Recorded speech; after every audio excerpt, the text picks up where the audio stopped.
Hello students, welcome to Shiny Max. 10ஆம் வகுப்பு பயிற்சி 2.7ல 10வது கொஸ்டின் பார்க்கலாம். ஒரு நபர் ஒரு நிறுவனத்தில் துணை மேலாளராக பணியில் சேர்கிறார். அதாவது ஒரு நபர் துணை மேலாளராக வேலைக்கு ஜாயின் பண்றாரு. அவருக்கு அந்நிறுவனம் முதல் மாத ஊதியமாக ரூபாய் 60,000 வழங்குகிறது. இப்போ அவரோட ஃபர்ஸ்ட் மாத சேலரி எவ்வளவுனா ரூபாய் 60,000 மற்றும் ஆண்டு ஊதிய உயர்வு 5% வழங்குவதாக ஒப்புக்கொள்கிறது. இப்போ ஒவ்வொரு ஆண்டும் 5% ஊதிய உயர்வு அப்படின்னு கொடுத்துட்டாங்க. 5 வருட முடிவில் அவருடைய மாத ஊதியம் எவ்வளவு? நம்ம இங்க என்ன கண்டுபிடிக்கணும்னா 5 வருட முடிவில் அவருடைய மாத ஊதியம் என்ன, அதை தான் கண்டுபிடிக்கணும். இப்போ 5 வருட முடிவில் அப்படின்னா 6வது வருடம் தொடங்கிரும். அப்ப நீங்க என்ன கண்டுபிடிக்கணும்னா 6வது வருடத்துக்கான மாத ஊதியம், அதை தான் கண்டுபிடிக்கணும். ஞாபகம் வச்சுக்கோங்க, 5 வருட முடிவில்னா 6வது வருடம் தொடங்கிரும். அப்ப 6வது வருடத்திற்கான மாத ஊதியம் தான் நம்ம கண்டுபிடிக்கணும். அதாவது இங்க T6 அதோட மதிப்பை தான் நம்ம கண்டுபிடிக்கணும். சரிங்களா? இப்ப இது எப்படி இருக்கு? TN ஃபார்முலா படி இருக்கா? அப்ப ஃபார்முலா எடுத்து எழுதிக்கலாம். A × R n-1. இந்த ஃபார்முலாவை யூஸ் பண்ணி தான் நம்ம ஆன்சர் கண்டுபிடிக்க போறோம். இதுக்கு இப்போ பாக்ஸ் போட்டுடலாம். ஓகே, இப்போ என்ன இருக்கக்கூடிய பிளேஸ்ல அங்க என்னது இருக்கு? 6 இருக்கு. அப்ப என்னோட மதிப்பு 6. இனி ஏயோட மதிப்பு கண்டுபிடிக்கலாமா? ஏ அப்படின்னா முதல் உறுப்பு. கொஸ்டின்ல முதல் மாத ஊதியம் கொடுத்திருக்காங்க. இதுதான் இங்க முதல் உறுப்பு. அப்ப ஏயோட மதிப்பு என்னது? 60,000. எடுத்து எழுதிக்கோங்க. இப்ப ஆரோட மதிப்பு கண்டுபிடிக்கலாம். நமக்கு முதல் மாத ஊதியம் கொடுத்துட்டாங்க. கொடுத்துக்கிட்டு ஆண்டு ஊதிய உயர்வு 5% அப்படின்னு கொடுத்திருக்காங்க. அதாவது ஒவ்வொரு ஆண்டும் 5% அதிகரிக்குது. முதல் மாத ஊதியம் 60,000. இனி ஒரு ஆண்டுக்கு பிறகு இதுக்கு கூட இன்னும் 5% அதிகரிக்குது. அப்ப கூட்டணும். 60,000த்தையும் 5%த்தையும் கூட்டணும். இது இங்க சதவீதத்துல கொடுத்திருக்காங்க. அப்போ இதையும் நம்ம சதவீதத்துல எழுத போறோம். சரிங்களா? இது முதல் மாத ஊதியம். அப்ப இதை நான் 100% அப்படின்னு எடுத்துக்கலாம்.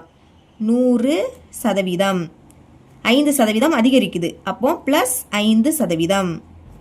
கூட்டிருங்க. 100ஐயும் 5ஐயும் கூட்டினா 105. சதவீதத்தை ஒரு வாட்டி எழுதிக்கலாம். அடுத்து 105% இருந்தாலே பைக்கு கீழே 100 அப்படின்னு எழுதிக்கணும்.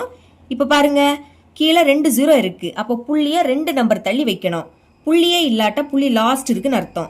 2 நம்பர் தள்ளி வைக்கலாமா? 1 2. இப்ப புள்ளி இங்க வரும். அதாவது 1க்கு அடுத்து புள்ளி வரும். அப்புறம் 0 5.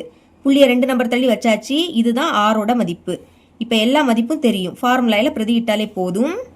பிரதியிடையும் பாருங்க. TN என்னோட மதிப்பு 6 சமம் ஏயோட மதிப்பு 60,000.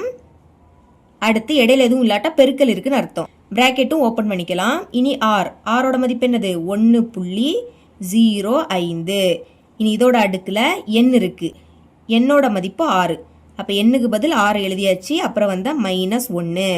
ஓகே, இனிமே 60,000. பிராக்கெட்டுக்குள்ள 1.05 இருக்கு.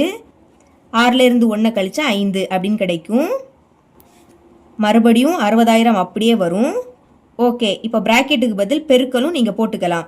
இங்க அடுக்குல 5 இருக்கு. அப்ப 1.05 5 வாட்டி எழுதி பெருக்கணும். அப்படி பெருக்குனா உங்களுக்கு 1.27628 அப்படின்னு கிடைக்கும். இந்த மதிப்பை நீங்க மனப்பாடம் பண்ணிருங்க. எக்ஸாமுக்கு நீங்க பெருக்கிட்டு இருந்தீங்கன்னா உங்களுக்கு நேரம் ஆயிடும். சரிங்களா? அதனால இதை மனப்பாடம் பண்றது ரொம்பவே பெஸ்ட். மனப்பாடம் பண்றதும் ஈஸி தான். ஃபர்ஸ்ட் 1 அடுத்து 27 அப்படின்னு எழுதிக்கணும். கொஞ்சம் இடம் விட்டு 28. இடம் விட்ட இடத்துல 6ன்னு எழுதிக்கணும். ஓகேங்களா? இப்போ இதை நான் 6ஆல பெருக்க போறேன். பெருக்கலாம்.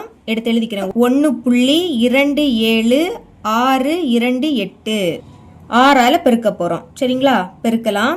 6 8 48. அப்ப 8 பாக்கி 4. இனி 6 2 12. 12 4 16. அப்ப 6 பாக்கி 1. 6 6 36. அதுக்கு கூட 1 கூட்டினா 37. அப்ப 7 பாக்கி 3. இனி 6 7 42. அதுக்கு கூட 3 கூட்டினா 45. அப்ப 5 பாக்கி 4. 6 2 12. 12 4 கூட்டினா 16. 6 பாக்கி 1. 6 1 6. அதுக்கு கூட 1 கூட்டினா 7. இப்போ 1 2 3 4 5. 5 நம்பர் தள்ளி புள்ளி இருக்கு. அப்ப நம்மளும் 5 நம்பர் தள்ளி புள்ளி வைக்கணும். 1 2 3 4 5. புள்ளி இங்க வரும். இங்க நம்ம 6ஆல தான் பெருக்கி இருக்கோம். சரிங்களா? பாக்கி இங்க 4 0 இருக்கு. அப்ப இந்த புள்ளிய 4 நம்பர் தள்ளி நம்ம வைக்கணும். ஓகே, 1 2 3 4. இப்போ புள்ளி இங்க வரும். எழுதிக்கலாமா? 7 6. அடுத்து 5 7. அப்புறம் 6 இருக்கு. இங்கதான் புள்ளி வரும். கடைசியில அந்த 8 எடுத்து எழுதிக்கலாம். ஞாபகம் வச்சுக்கோங்க, இங்க பெருக்கிறோம். அதனால புள்ளிய வலது பக்கம் நகர்த்தணும். இதுக்கு முன்னாடி வகுத்தோம், 100 நம்ம வகுத்தோம். அப்போ புள்ளிய இடது பக்கம் நகர்த்தணும். வகுத்தா புள்ளிய இடது பக்கம் நகர்த்தணும். இதே இது பெருக்குனா புள்ளிய வலது பக்கம் நகர்த்தணும். சரிங்களா? இப்ப பாருங்க, புள்ளிக்கு அடுத்து இருக்கக்கூடிய நம்பர் 5 விடைக்கும் பெருசா இருந்துன்னா அதுக்கு முன்னாடி இருக்கக்கூடிய நம்பருக்கு கூட 1 கூட்டணும். இங்க 8 இருக்கு. 8 5 விடைக்கும் பெருசுதான். அப்போ இதுக்கு முன்னாடி 6 இருக்கு, அதுக்கு கூட 1 கூட்டிடலாமா? எழுதிக்கிறேன். 7 6 5 7 6ஐயும் 1ஐயும் கூட்டினா 7 அப்படின்னு கிடைக்கும். இதுதான் TRோட மதிப்பு. அதாவது 5 வருட முடிவில் அவருடைய மாத வருமானம் ரூபாய் 76,577. எழுதியிருக்கேன் பாருங்க. therefore 5 வருட முடிவில் அவருடைய மாத ஊதியம் ரூபாய் 76,577 ஆகும். இவ்வளவுதான் இந்த சம்.